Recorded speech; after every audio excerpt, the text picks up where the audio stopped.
दंष्ट्राकराळं सुरभीतिनाशकं कृतं वपुर्दिव्य नृसिंहरूपिणा त्रातुं जगद्येन स सर्वदा प्रभुः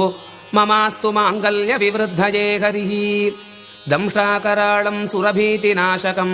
कृतं वपुर्दिव्य नृसिंहरूपिणा त्रातुं जगद्येन स सर्वदा प्रभुः ममास्तु माङ्गल्यविवृद्धये हरिः दैत्येन्द्रवक्षस्थलदारदारुणैः करोरुगैर्यक्रकचानुकारिभिः चिच्छेदलोकस्य भजानि सोच्युतः ममास्तु माङ्गल्यविवृद्धये हरिः दन्तान्तदीप्तद्युतिनिर्मलानि यः चकार सर्वाणि दिशां मुखानि निनादवित्रासितदानवो ह्यसौ ममास्तु माङ्गल्यविवृद्धये हरिः यन्नाम संकीर्तनतो महाभयात् विमोक्षमाप्नोति न संशयं नरः स सर्वलोकार्तिहरो नृकेसरी ममास्तु माङ्गल्यविवृद्धये हरिः